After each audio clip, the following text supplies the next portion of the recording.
Hello मेरे प्यारे students, तो फर्स्ट शिफ्ट का पेपर हो चुका है। अब बात करते हैं फर्स्ट शिफ्ट के एनालिसिस की। तो मेरे प्यारे बच्चों, मैं छोटे से शब्दों में ही आप लोगों को कुछ बातें बता देना चाह रहा हूँ। इस बार का जो लेवल है, पहले basic science and engineering drawing की बात कर लेते हैं। पूरा ओवरऑल जो पार्ट ए है उसके अंदर मैथ्स और रीजनिंग का लेवल तो वही है जो आपने अभी ग्रुप डी का एग्जाम दिया था, सेम टू सेम वही लेवल है। तो मैथ्स और रीजनिंग में बस अगर सीटिंग अरेंजमेंट और पजल के क्वेश्चन को छोड़ दिया जाए तो बाकी सारे के सारे मॉडरेट लेवल के या इजी लेवल के ही क्वेश्चंस थे। बहुत ज़्यादा डिफिकल्ट लेवल के क्वेश्चंस नहीं आए हैं। अगर मैं इसके अलावा basic science and engineering drawing में बात करूं तो मेरे प्यारे बच्चों, इंजीनियरिंग ड्राइंग में ये देखने को मिला है कि ईडी के क्वेश्चंस की संख्या बढ़ गई है और उसमें भी प्रोजेक्शन एंड व्यूज़ से ज़्यादा क्वेश्चंस देखने को मिले हैं। लाइन से भी कुछ क्वेश्चंस आए हैं। इसी तरीके से बस ये मान लीजिए आप, इन्वायरमेंट का जो लेवल है वो भी इस बार ज़्यादा बढ़ा दिया गया है। कहने का मतलब है कि पिछली बार 1-2 क्वेश्चन 3 क्वेश्चन तक आ रहे थे, इस बार 5 क्वेश्चन तक इन्वायरमेंट से देखने को मिले हैं। इस तरीके का बच्चों का रिव्यू है। अब बात कर लेते हैं कि ओवरऑल लगभग कितना अटेम्प्ट सही है या क्या है। तो देखिए, अभी के एनालिसिस से पता नहीं चलेगा, क्योंकि जब तक ज़्यादा संख्या में बच्चों का एनालिसिस नहीं होता है तब तक पता नहीं चलता है कि कितना अटेम्प्ट सेफ़ रहेगा। फिर भी बच्चों के जो अटेम्प्ट हैं वो 80, 85, 90 तक अटेम्प्ट बच्चे कर रहे हैं, जिसमें काट पीट के जो नंबर आएंगे वो आप लोग देखिएगा कि वही 70, 75, 80 यही नंबर उन लोगों के जाएंगे।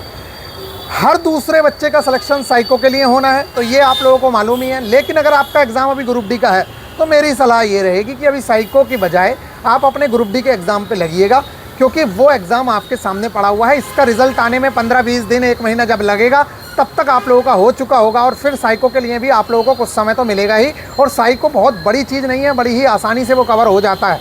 उसको हम लोग भी कवर कराएंगे, तो इसकी टेंशन लेने की आवश्यकता नहीं है। अब बात करते हैं पार्ट बी का क्या लेवल है। तो मेरे प्यारे बच्चों, पार्ट बी के अंदर ये चीज़ें देखने को मिली हैं कि पहले जैसे ईडी के क्वेश्चंस थे, मैथ्स के क्वेश्चन थे, तो इस बार 1-2 ही क्वेश्चन ईडी का है या नहीं के बराबर है क्वेश्चन। किसी ट्रेड में है, किसी में है ही नहीं। और मैथ्स का क्वेश्चन कहीं नहीं आया है। बस ये अच्छी बात रही है कि जैसे डीजल मैकेनिक की अगर बात करें तो डीजल मैकेनिक का पेपर डीजल मैकेनिक के सिलेबस से ही बना है। ऐसा नहीं है कि उसमें बहुत सारे क्वेश्चन टूल्स के डाले गए हैं। तो पेपर जो है ट्रेड का थोड़ा सा डिफ़िकल्ट है, सबका कॉन्सेप्चुअल लेवल का पेपर है। खाली क्वेश्चंस जो बुक्स में होते हैं या आपको जो मैराथन में कराए जाते हैं उनसे आपके क्वेश्चन बनने वाले नहीं है।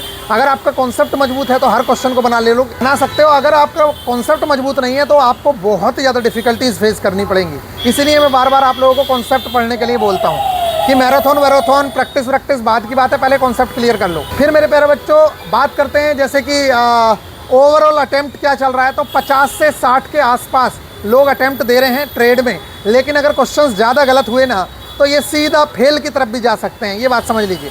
क्योंकि कुछ बच्चों को मैं सुन रहा हूँ कि 30 क्वेश्चन मेरे सही हैं लेकिन मैंने अटेम्प्ट 65 किए हैं, तो ये बच्चे डूब सकते हैं, ये बात समझ लीजिए। तो ऐसे हालात भी हो सकते हैं। बहुत सारे बच्चों के साथ इस तरीके की प्रॉब्लम्स हैं और वो शेयर कर रहे हैं। लेकिन मैं अगर बताऊं बेसिक साइंस एंड ईडी में, तो साइंस में जो पोर्शन है, जैसे कि बच्चे बता रहे हैं कि भैया इलेक्ट्रिसिटी से क्वेश्चन नहीं देखने को मिले, लीवर से ज़्यादा क्वेश्चन देखने को नहीं मिला या मिला ही नहीं, इस तरीके की चीज़ें आ रही हैं। लेकिन जो ईडी का पोर्शन है वो ज़्यादा आया है। तो ओवरऑल इस शिफ्ट का एनालिसिस बस इतना ही है कि भाई साहब 75 से 80 के आसपास जिनका अटेम्प्ट है, अगर सही एक्यूरेसी आ गई है तो उनके चांसेस पूरे हैं।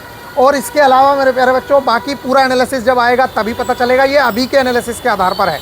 और ट्रेड के बहुत हद तक चांसेस हैं कि अगर आप 50-55 भी अटैम्प्ट किए हैं और एक्यूरेसी है तो आप क्लियर कर लेंगे बड़े आराम से। 45 में भी कर लेंगे अगर एक्यूरेसी है तो, ठीक है। और इसके अलावा तो घबराने की बात है नहीं। पेपर डिफ़िकल्ट है तो वो सबके लिए है, कोई आपके लिए स्पेशली नहीं है। कुछ लड़कों का कहना था कि लास्ट तक नहीं पहुंच पा रहे हैं क्योंकि ट्रेड के क्वेश्चन भी लेंथी हैं, ऑप्शंस बहुत ज़्यादा बड़े बड़े हैं। तो मेरे प्यारे बच्चों, आप लोगों का मेन एम होना चाहिए लास्ट तक क्वेश्चन जरूर से जरूर देख लो। बड़े क्वेश्चंस को कोशिश करो कि स्किप कर दो और जो क्वेश्चंस बनने वाले हैं उन क्वेश्चंस को करो। आपको ट्रेड में सिर्फ 27 नंबर ही लाना है, 26.25 वो आसानी से आ जाएंगे अगर आपने 75 क्वेश्चन देख लिए तो। मिलेंगे नेक्स्ट वीडियो में, ख्याल रखिएगा। तो यही रिव्यू था।